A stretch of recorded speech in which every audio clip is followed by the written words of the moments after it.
My name is Gavin Evans, and this is my review of Cobweb, and this is the movie to get destroyed by its own studio. Lionsgate released this movie on the same day as Barbenheimer.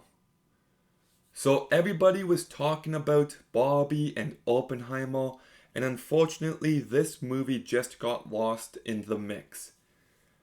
I would have seen it, but it was only playing at one theater in my area. That's 50 minutes away, and the showtimes were all very late. So it's like they tried as hard as possible to not get people to see it, and after watching it, I am just truly baffled by the release date for this movie. Like, I feel like this could have been a breakout hit in October.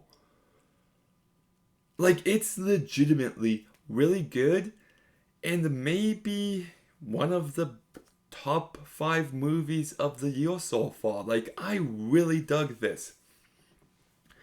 And I knew nothing about this movie going into it. I didn't see the trailer, I didn't read the plot.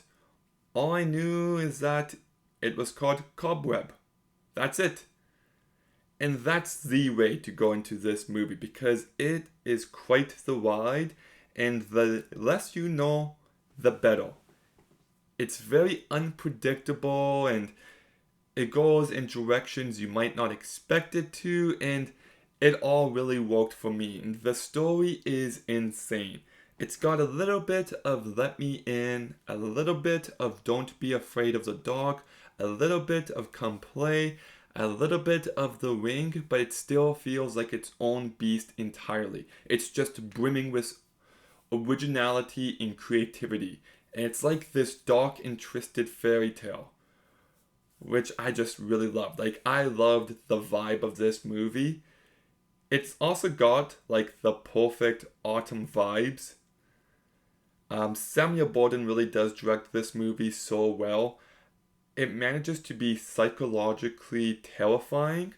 It manages to be very tense, and it's also very spooky. So you just got a little bit of everything here. And then you've also got yourself some fantastic performances. Woody Norman, I thought, carried this movie incredibly well. He plays this character the way he needed to, and it really worked for me. But the best performance is Anthony Starr. It's so nice to see him outside of the boys, and he really gives it his all here. This is a great performance. And I don't want to give anything away, so I'll just stop there. Lizzie Kaplan, I thought, felt a little bit off for the movie, but then I realized that's what they were going for, and then her performance just clicked for me, and I really started to appreciate it. The one performance that didn't work, however, was Cleopatra Coleman. I thought she was very unconvincing, and it always felt like she was trying to act, and it just never felt natural.